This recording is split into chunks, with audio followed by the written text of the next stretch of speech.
welcome back for another episode of Dr. Xiong. So this is my friend, Dr. Chris Kennedy, our esteemed emergency room physician.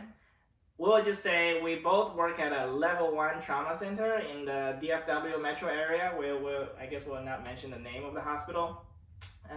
And bear with us if the sound effect is a little bit funny because my cameraman is not here today, so I was not able to set up the microphone.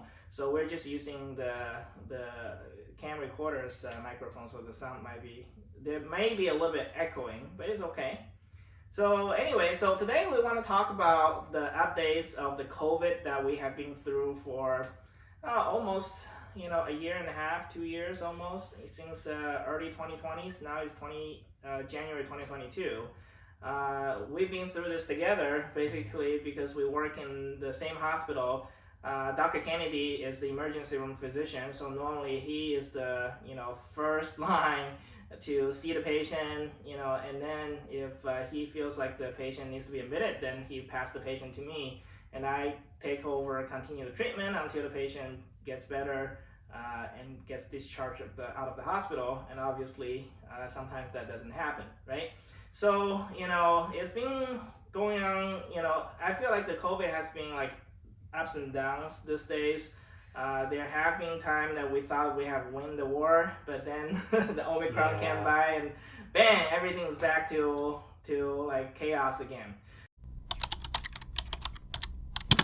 So Dr. Kennedy, tell us what happened in the past few months, because I thought during the Delta wave we already collected a lot of experience in preventing and treating this disease, and all of a sudden I feel like the hospital is filled with COVID patient again, right? Yeah, I mean, it seemed like we were kind of doing well for a while after the vaccines came out. We had a pretty good beginning of summer until the Delta wave came around, and at the time when Delta came around, most of the people we were admitting were just unvaccinated individuals at that time, and so it seemed like this might be kind of COVID's last little push there.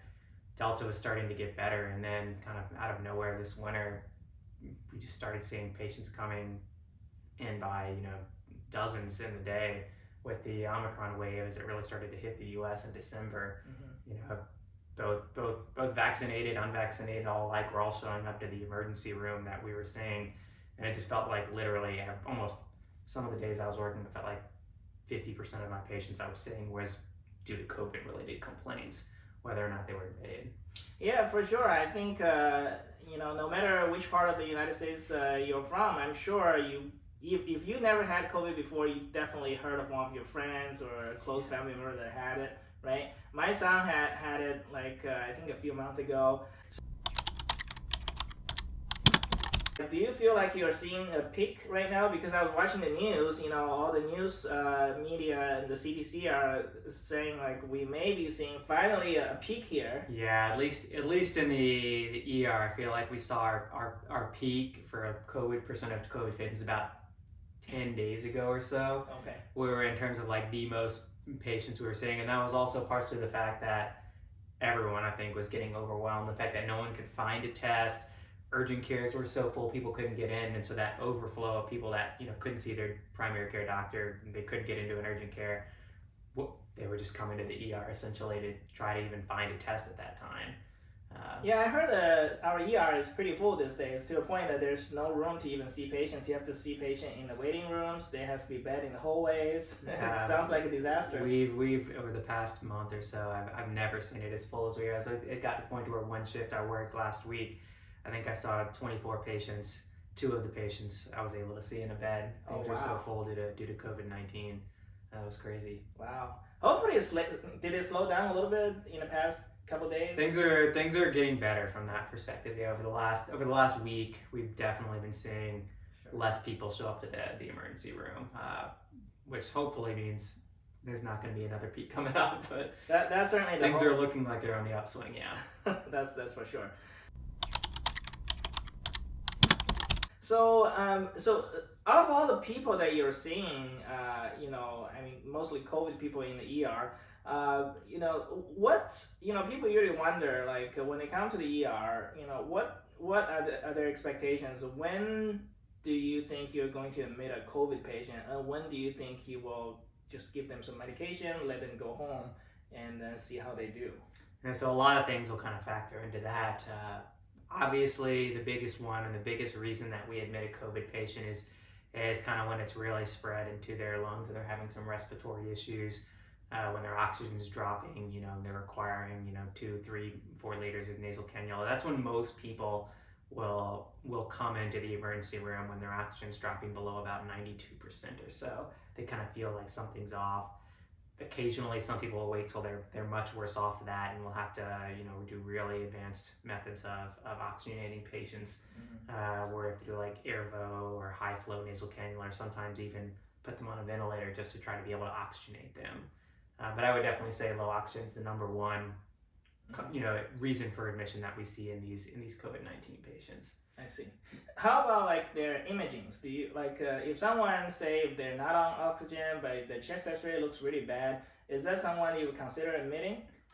I would kind of factor that into their clinical picture. I think a young person, I've seen some of them that have like a really bad X-ray that I would probably still send home if most of their vitals look stable. If I got blood work on them and I was checking their kidney function, their electrolytes, they didn't look too dehydrated, I would probably let that patient go home. If they were a little bit older, and this is kind of another reason, especially with this wave, I noticed that we were admitting some COVID patients, more of like elderly individuals, where it necessarily wasn't their oxygenation that was in trouble, but they were just hit from the fact that they just had no energy. They're used to be independent. They don't have a lot of assistance at home. And there's someone with COVID that just wasn't able to really independently function like they're used to, because the virus kind of took that part out of them. Sure. I guess sounds like the oxygenation and the functional level, those are the two biggest issues. Absolutely. And I agree, I know a lot of people, they are complaining they have high fever, they feel horrible, they have muscle aches, but the thing is like, as bad as they're feeling, those are common cold-like symptoms that most people can, deal with at home. But if someone is truly lack of oxygen, that's someone they cannot deal at home. So that probably requires some kind of hospitalization, at least in a brief period. Hopefully they get better after treatment. Do you feel like there is a difference as far as how sick people are compared to people who are vaccinated to people who are not vaccinated? And also, I don't know if you see any difference compared to people who are vaccinated but did not get a booster versus the one who are, boosted with the third dose of vaccine. Yeah, I mean, by and large, there is definitely, especially during the Delta, but even during the Omicron, we would see patients that were not vaccinated, and in my experience, would do worse off, especially from an oxygenation perspective and needing for admission, essentially. Of course, I'm in the ER, I'm seeing sicker patients in general, but especially in the Delta and even the Omicron, most of our patients that are requiring oxygen were unvaccinated patients. In terms of how they were kind of feeling in general, patients like I feel like got the booster were probably a little bit less sick. The patients that I saw that had the booster, most of them were there when they showed the ER, were really there to kind of get a COVID test to see if maybe, hey, is this fever that I have, or is this cough I have, is it COVID, or is it something else maybe? I did see a few patients that had gotten the vaccine way back in like January or February, then this January or December, that we were having to admit them for low oxygenation stats. But most people, I feel like with the booster, I didn't have to admit them with low oxygen, which was a good thing. So I guess the Omicron, I guess the booster did make a difference for the Omicron for sure. Right? Yeah, and it might all just be the fact that you had higher levels of antibodies by the time the Omicron came around. Just due to the recent booster for it compared to having it back in a year ago versus a few months ago. Yeah, I think in the hospital after I admit those people for COVID, I think I see similar kind of overall picture.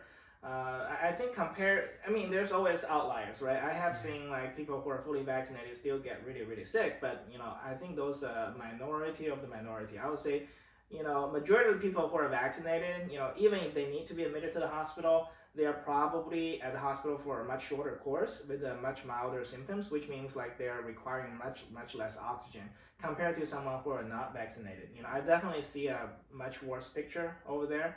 So I guess vaccine is still like the way to go.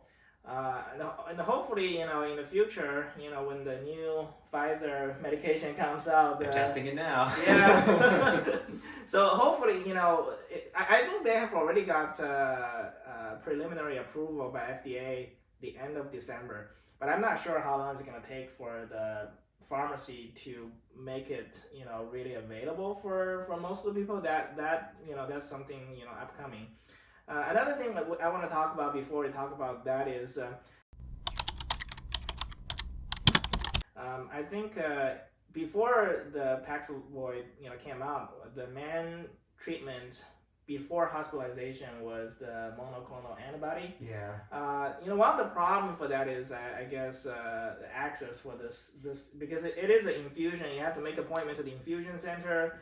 It is only available as outpatient. We don't have that at our hospital, right? Nope. It's not available for the inpatient because it's only available at the beginning of the infection, right? Yeah, within the first 10 days of the infection is really the only time that it was kind of indicated there. And honestly, towards the end of those 10 days, it's kind of not really helping much by that point. So. Yeah. I heard that you said, we don't really see people who had the monoclonal antibodies that much in the hospital, but you said you have prescribed a few of those treatment. Okay. Do you feel like it's very difficult for people to get appointment for those things, or? It's gotten easier as time has gone on. We kind of, with each subsequent wave, the powers that be who are kind of setting up antibody infusions, it's become more centralized and it's become an easier process to try to, fill out patient information to get them set up for an appointment. Mm-hmm. The only kind of brief hold he has that is when we ran out of monoclonal antibodies as the Omicron wave spiked, and towards the end of December, I think we were unable to do it for a few days at that point, but it's kind of come back at this point. Okay. It's actually it takes about 4 minutes or so for me to fill out a form to kind of get a patient set up for monoclonal antibodies, and the infusion center will actually contact the patient to try to help set up the appointment pretty soon after I fill out the form. Sure. And regarding the monoclonal antibody, I think we will have an infectious disease doctor on my show to talk about it during next episode. But we did find out like this monoclonal antibody, even though at the beginning stage of the Delta wave has been very, very effective. And there are different variations of the monoclonal antibody that's produced by different companies. And what we're finding out is that some of the original monoclonal antibody has starting to lose its effect, especially for the Omicron variant. I think there's maybe 1 or 2 that's left that we're thinking still effective. Only 1. Yeah, only one. Yeah, only 1. Which is kind of a depressing, Yeah. So that's why we're both hoping this pill form can come out sooner than later, so that hopefully can help decrease the hospitalization too. Hopefully so. It's really about it, and I think even with the pill that they've kind of tested along with it is everything they've studied is all in the very early phase in the illness. So it's kind of like the longer you wait to get that test to figure out if you have COVID, you can get the prescription, but you're delaying the effectiveness of the medication you're going to take, since all of it kind of works better the sooner you take it. Yeah. So.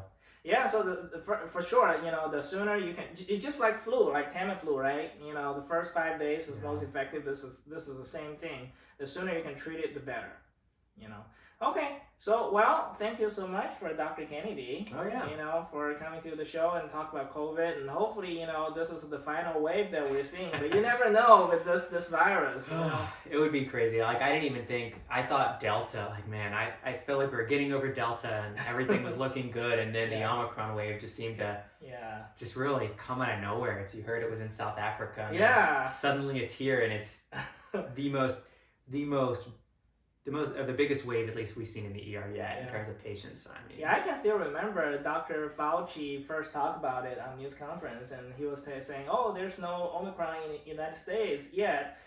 Maybe it's just still like a needle in a haystack. We couldn't find it." But then I guess like maybe a week after, it's like all over, already taking over. It was like 10% of cases, 30% of cases. It's like literally week by week, just went up and up and up, and I think so we know the reason for that is the spike protein, which is the protein on the outside of the virus, which attaches the virus to our human body. So that protein has mutated. So I think that's one of the reasons we are losing immunity and our vaccine is not working as good as it is.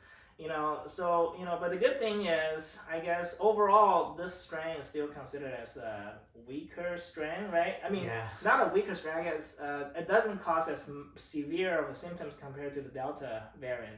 But still, even with the less of symptoms, with more people being infected, we're still showing a huge raise of hospitalization for sure. And that's the big thing is that less percentage of people are getting hospitalized that have the Omicron variant, but there's so many people that have had the Omicron variant that it's still overwhelming our hospital systems because of that. For sure.